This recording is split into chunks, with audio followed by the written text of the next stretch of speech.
Halo Shalom teman-teman, Happy Sunday. Hari ini adalah hari terakhir di mana kita menutup bulan Januari dengan tema Start from a Resting Place.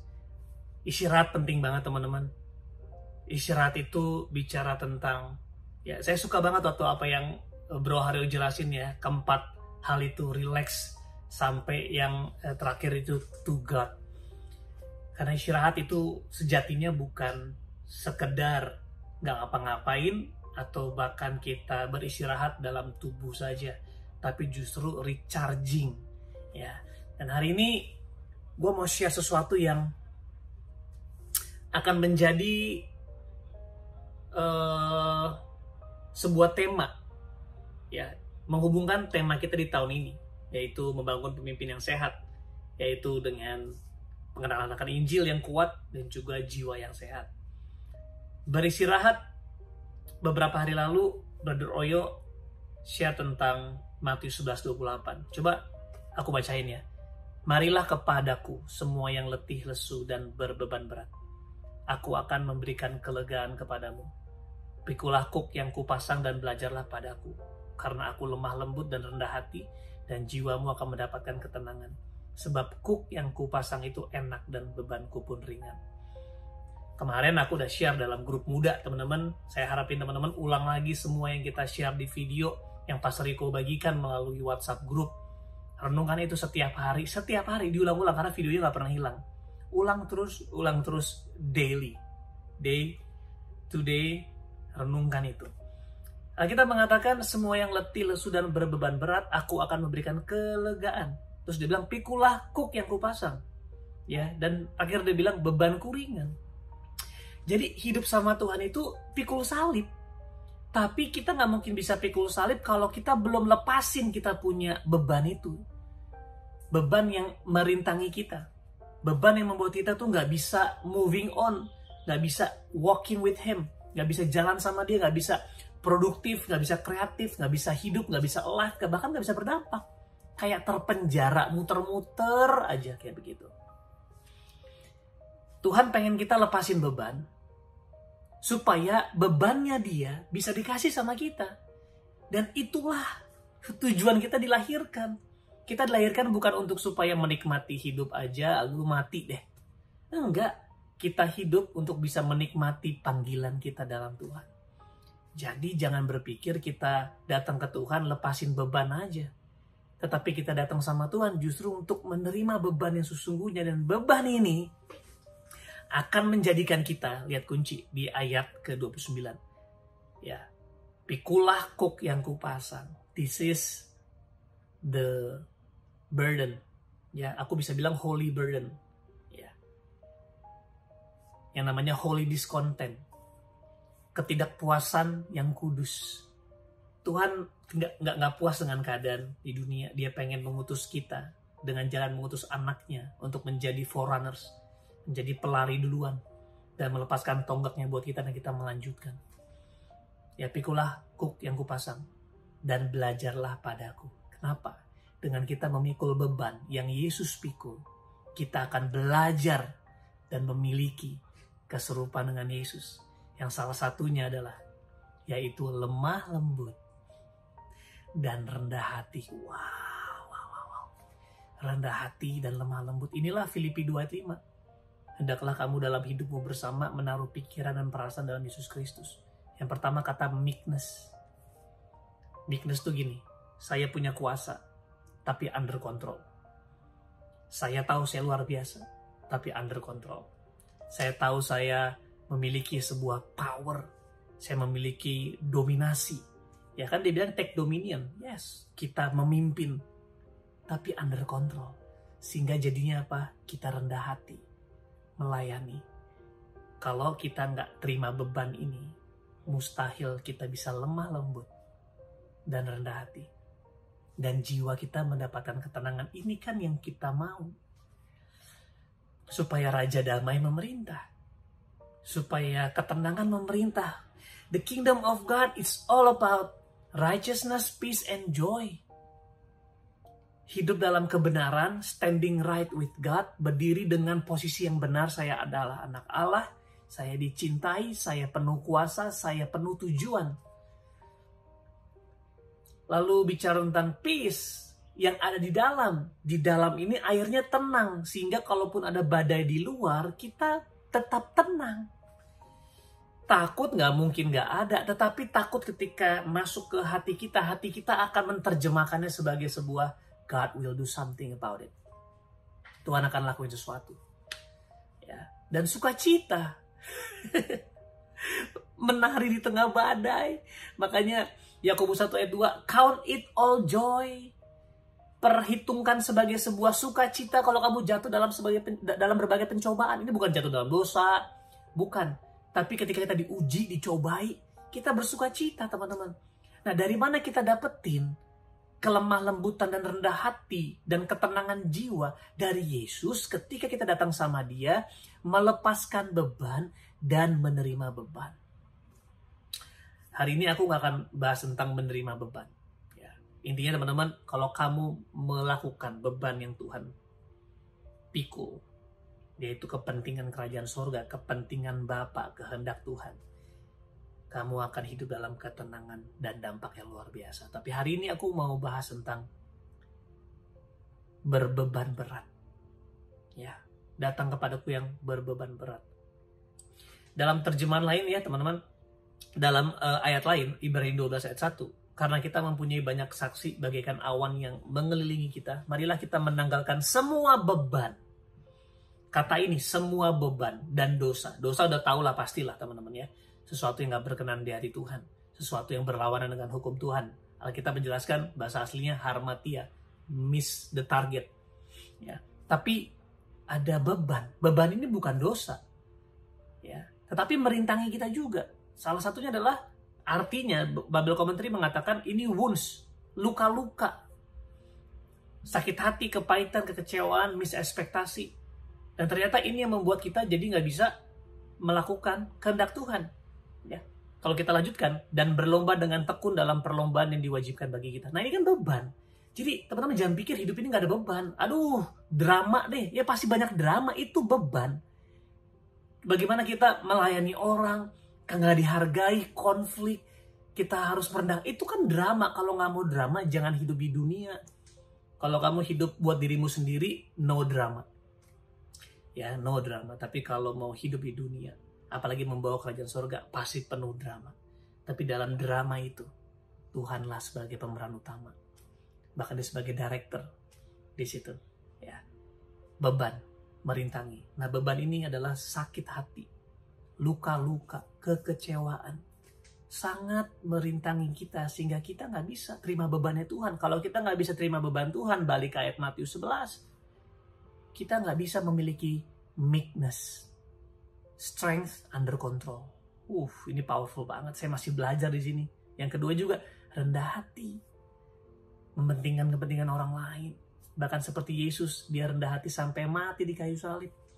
Goalnya adalah mendapatkan ketenangan jiwa. Nah, kita mau bahas banyak tentang luka, teman-teman.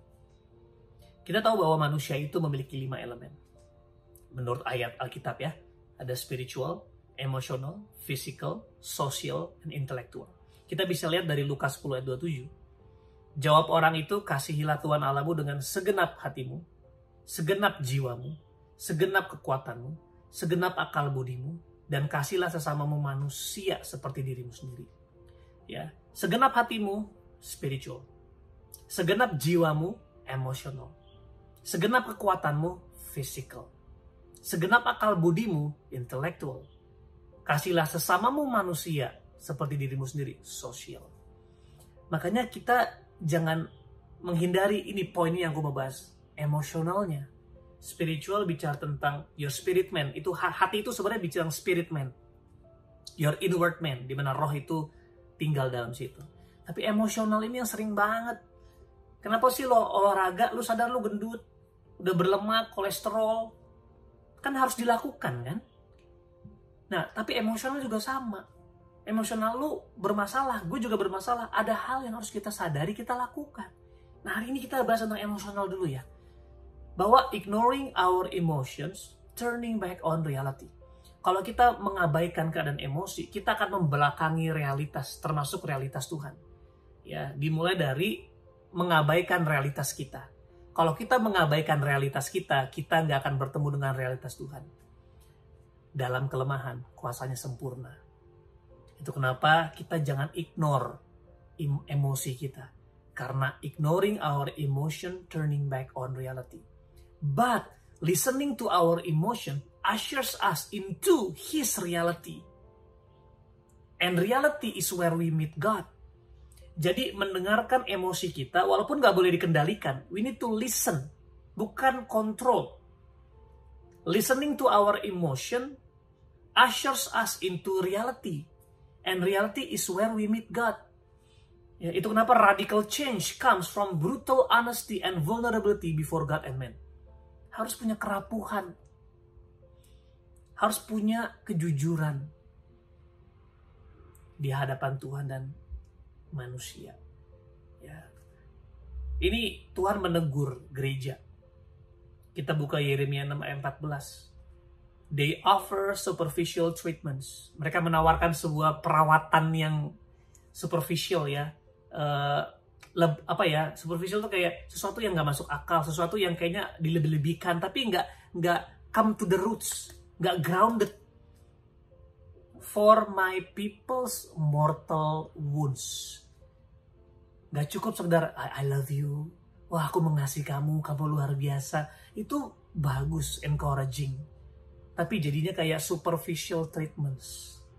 They give assurance of peace when there is no peace. Tenang, hidup lo baik-baik aja, aku mengasihimu, gue berdiri buat lo. No, harus ada treatments yang real. Makanya kita mengatakan jelas banget, they offer superficial treatments. Jadi kita kayak, oh semua akan baik saja, ayo aku mengasihi kamu, kamu berharga. Itu perlu, tetapi nggak akan memulihkan. Nah teman-teman, saya berdoa supaya di masa rest itu kita menyadari bahwa penting banget untuk kita menaruh beban ke Tuhan dan menerima bebannya Tuhan. Salah satunya ini yang paling mengendalikan emosi. Ya, saya mengikuti sebuah sertifikasi dalam EQ. Trainer ya, dan dikatakan bahwa semua manusia itu dikendalikan oleh perasaannya. Walaupun mereka berpikir mereka adalah orang-orang intelek, logical, tapi sebenarnya mereka hanya melogikakan perasaannya. Sesungguhnya kita semua manusia emosi. Ya, ketika manusia jatuh dalam dosa, langsung kita dikendalikan oleh yang namanya tubuh dan juga emosi. Tubuh bicara tentang ya apa yang kita lihat, kita dengar. Tapi kan semua diproses di emosi, di jiwanya. Nah itu nggak bisa sekedar superficial treatments. I love you, I miss you. No, harus ada yang namanya real treatments. Yang ini ada 3 hal yang menjadi perjalanan pemuritan di muda. Christ-like journey, perjalanan keserupaan di muda. Yang pertama, sonship. Yang kedua discipleship, yang ketiga leadership. Kita akan bahas nanti, teman-teman ikuti kelasnya. Intinya gini, kalau mau disembuhkan dari luka itu, which is luka ini akan membuat kita memiliki orphan spirit, orphan heart. Ya, luka itu kalau nggak disembuhin akan membuat kamu menjadi orphan spirit. Orphan spirit berlawanan dengan the spirit of a son. Kamu bisa nggak berdosa, kamu bisa nggak melakukan perzinahan, kamu bisa nggak melakukan korupsi, tapi hatimu udah korup, rusak karena nggak punya yang namanya sonship. Dan sonship hanya bisa dipulihkan oleh sonship, yaitu mengalami kasih Bapa dan submit kepada otoritas. Perlu yang namanya orang tua sesungguhnya, yaitu kasih Bapa. Tapi yang kedua, kamu butuh orang tua jasmani dan rohani. Kadang-kadang yang jasmani hilang, kamu perlu yang rohani, yaitu adalah mentor-mentor rohanimu. Yang kedua, discipleship, dimuridkan, hidup dimuridkan. Memiliki gaya hidup seorang murid yang senantiasa belajar firman dan menundukkan diri di bawah kuasa firman, otoritas firman. Yang ketiga, leadership, hidup buat orang lain. Saya ingin mengajak semua jemaat, ayo jangan pasif. Grup muda dibaca, terus dibaca. Hubungi saya, Pastor Rico, Pastor Vero, dan tim pastoral kami, ya, yang nanti akan kita perkenalkan sama teman-teman. Ikuti setiap kegiatannya. Kegiatan kita di tahun 2021 hanya fokus kepada pembangun pemimpin dengan pengajaran doktrin Injil yang kuat dan jiwa yang sehat. Ikuti, follow. Kami nggak bisa lakukan banyak hal, kita nggak bisa perhatiin satu-satu. Kalau teman-teman miss pertemuan ini, kemungkinan besar kami juga miss sama kalian. Nggak bisa disalahkan, that's human. Semakin berjarak, semakin lupa. Tapi makanya kita membuat fasilitas. Ada pertemuan ibadah online, ada pengajaran dan komsel. Di sini kita bertemu, oh kita aware. Adanya pertemuan membuat kita aware dan terhubung. Makanya yang merasa nggak diperhatikan, saya minta maaf. Tapi kalau kalian nggak perhatikan karena kalian jarang datang pertemuan-pertemuan, itu normal. Kami manusiawi, kami akan melayani siapa yang hadir. Itu normal banget. Itu kenapa Alkitab mengatakan, jangan menjauhi pertemuan ibadah. So, saya tutup tema rest ya. Restnya harus selalu senantiasa, tapi tema rest di bulan Januari. Dengan memberikan penekanan, lepasin beban luka, supaya kita bisa terima bebannya Tuhan, dan beban Tuhan yang menjadikan kita lemah lembut, rendah hati, dan ketenangan jiwa. Ini yang namanya Christ likeness. Saudara-saudara akan berdampak luar biasa. Selamat hari Minggu, percayakan kami untuk melayani teman-teman, membangun teman-teman, dan mengutus untuk berdampak. God bless you.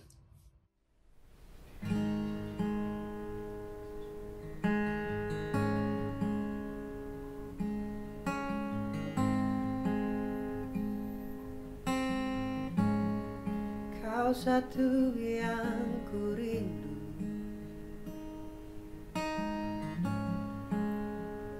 oh Yesusku.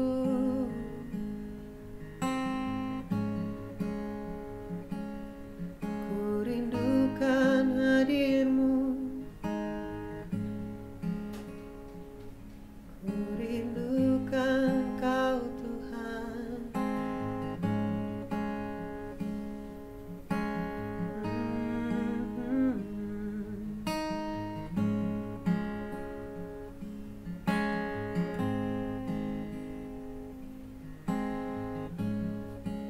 Satu yang ku rindukan, satu yang ku perlukan, satu yang ku rindu, Kau satu yang ku perlu. Hanya Kau Tuhan,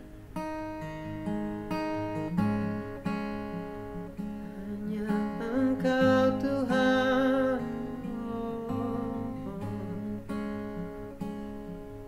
hanya Engkau, hanya Engkau, Yesus kerinduanku.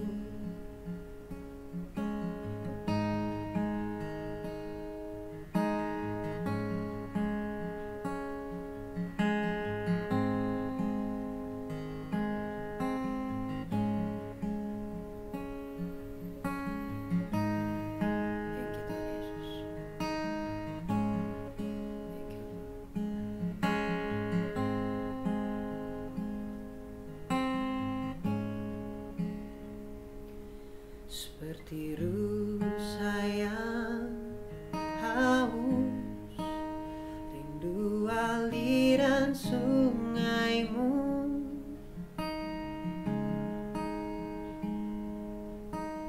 Hatiku tak tahan menunggumu.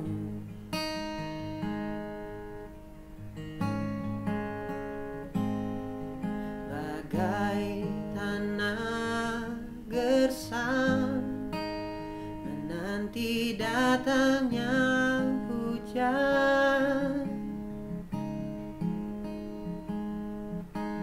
begitupun jiwaku Tuhan.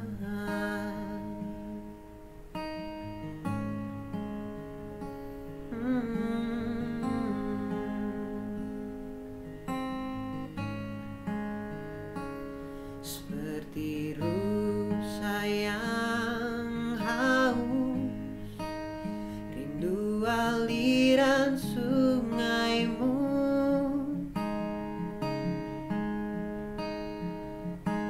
Hatiku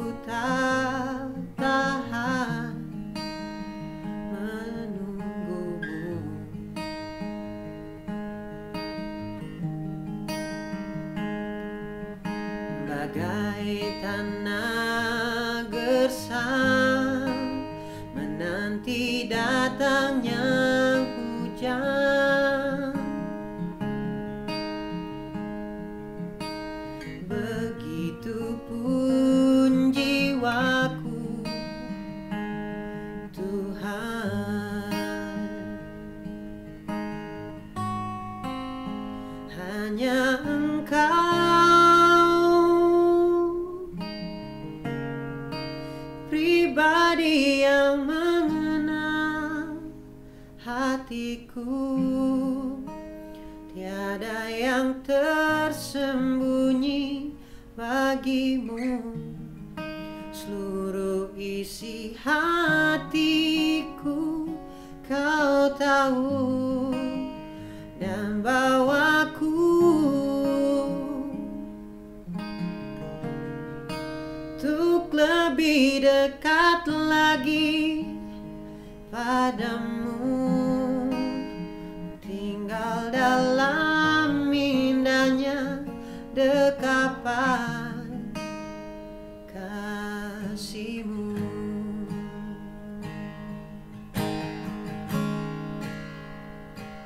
Kasih-Mu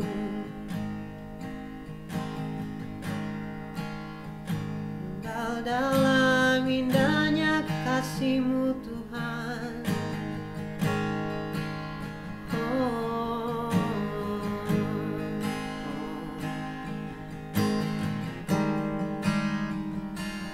seperti rusa yang haus, rindu alir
Kau tahu masa laluku, Kau panggilku dengan namaku. Kau panggil namaku, Kau panggil namaku.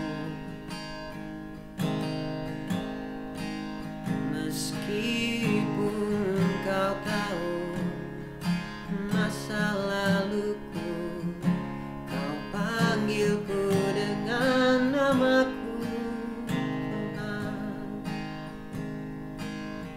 Begitu indahnya kasih-Mu di hidupku.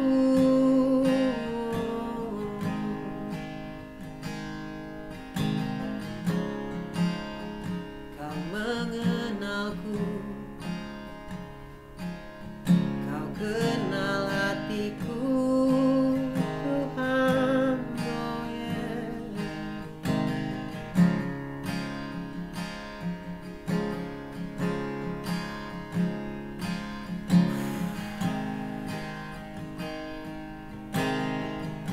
Hanya Kau satu-satunya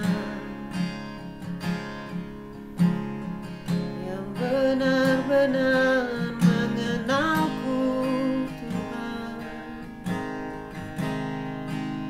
Dan Kau panggil namaku, Kau sebut namaku. Meskipun Kau tahu masa laluku, Kau memanggilku dengan namaku. Oh.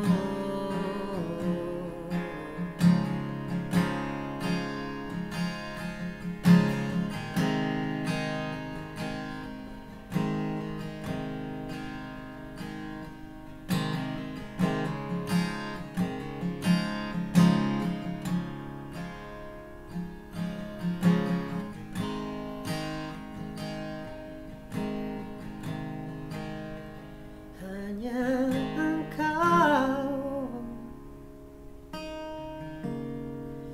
pribadi yang mengenal hatiku. Tiada yang tersembunyi bagimu, seluruh isi hatiku Kau tahu dan bawaku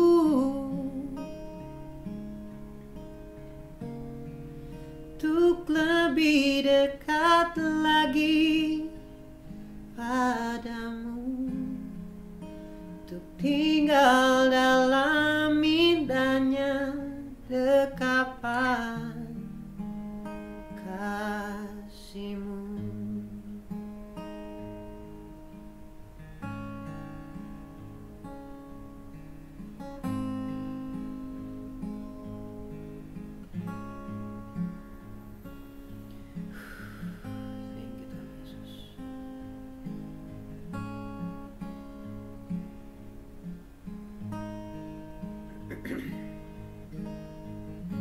Thank you, Lord.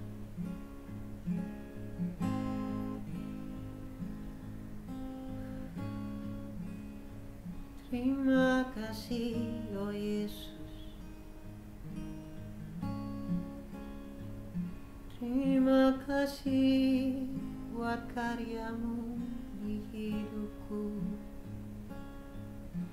Terima kasih.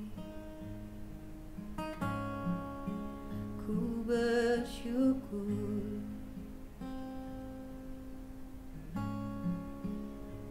Thank you, Tuhan Yesus. Thank you, Tuhan Yesus.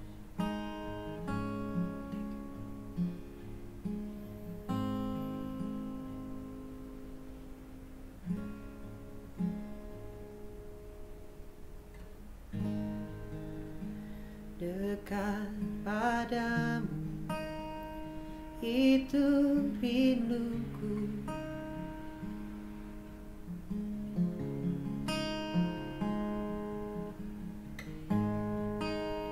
Setiap kataku kau pun menunggu.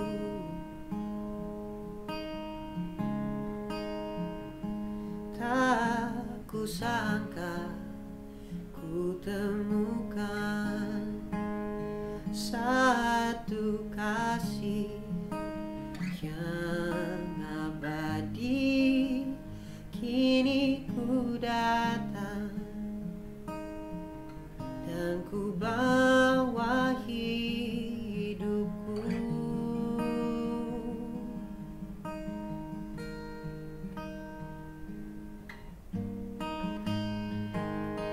Dekat padamu itu rinduku.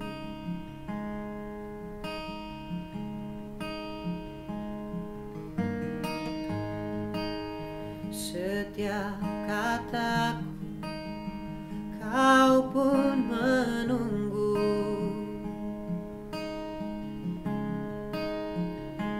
Tak kusangka ku temukan satu kasih yang abadi.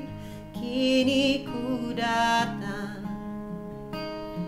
dan ku bawa hidupku.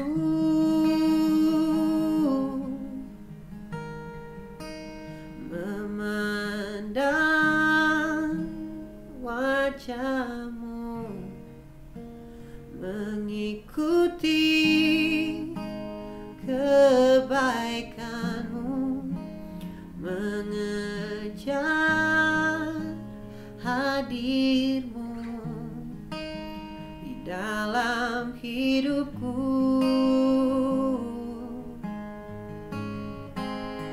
Membawa sembahku, menyatakan kebesaranmu, mengejar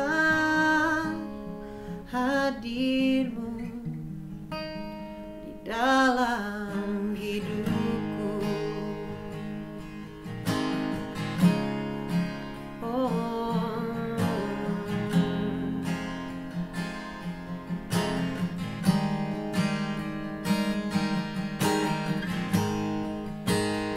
Dekat padamu itu rinduku.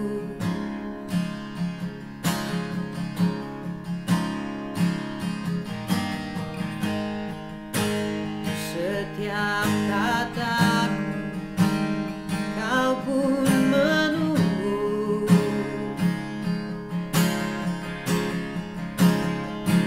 Tak kusangka ku temukan satu kasih yang abadi.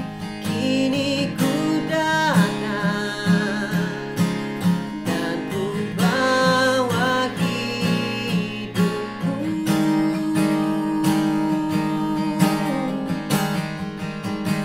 Memandang wajahmu,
berikan seluruh hidupku untuk mengenalmu.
Memandang wajahmu, mengikuti kebaikanmu, mengejar hadirmu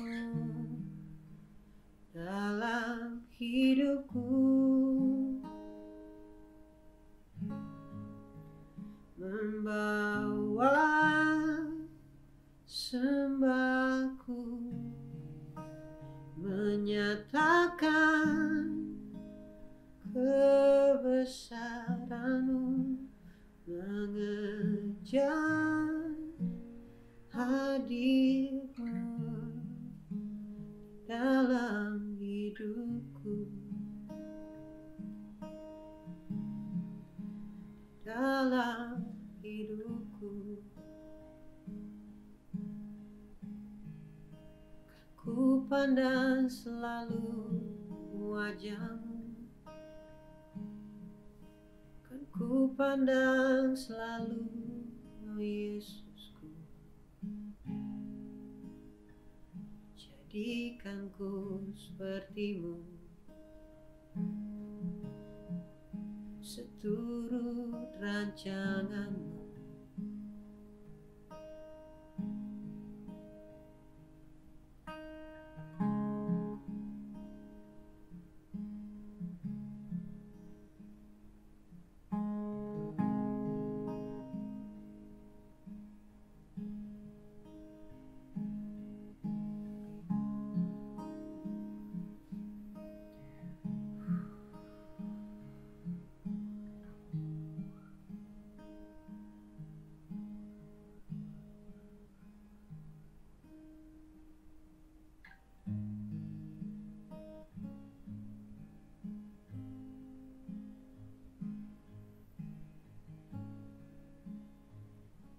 Bapak, terima kasih Tuhan untuk kasih-Mu yang tercurah buat kami, yang gak terbatas, yang Tuhan gak kasih cuma setengah-setengah.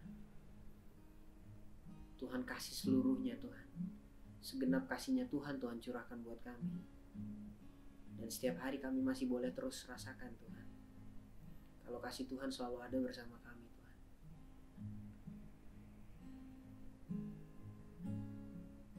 Tuhan, kami terlalu percaya bahwa untuk terus bisa bersekutu dengan Engkau itu sudah menjadi kerinduan-Mu sejak semula. So aku cuma berdoa Tuhan untuk setiap kami Tuhan, anak-anak-Mu, untuk bisa punya kerinduan yang sama Tuhan. Punya kerinduan untuk terus bersekutu dengan Engkau Tuhan, Raja, Allah dan Bapa kami. Untuk terus terhubung dengan apa yang jadi realitanya Tuhan. Hidup dalam kesadaran akan hadirat dan kasih-Nya Tuhan.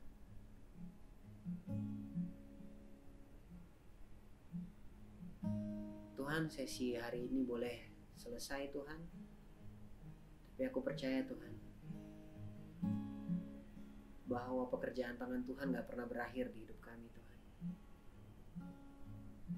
Kami gak sabar untuk terus berjalan sama Tuhan. Bagaimanapun bentuk perjalanan kami Tuhan, kami mau laluinya bersama Engkau Tuhan. Ajar kami untuk terus jadi anak-anak yang punya satu pengejaran, yaitu Engkau secara pribadi, kasih-Mu Tuhan. Biar itu yang terus jadi kerinduan di hati kami. So Tuhan, sekali lagi terima kasih. Kami mengucap syukur untuk setiap privilege yang Tuhan kasih. Kalau kami boleh memanggil Engkau Aba, Bapa. Ini kami Tuhan, kami mau serahkan semuanya kembali ke dalam tangan-Mu Tuhan. Dan biar hanya nama-Mu saja Tuhan, nama Yesus Kristus, yang ditinggikan dan dimuliakan dari sekarang sampai selama-lamanya. Terima kasih Tuhan Yesus. Hanya di dalam nama-Mu kami berdoa, bersyukur, dan berserah. Amin. Teman-teman, thank you buat yang udah join hari ini. So see you lagi minggu depan. God bless you. Happy Sunday.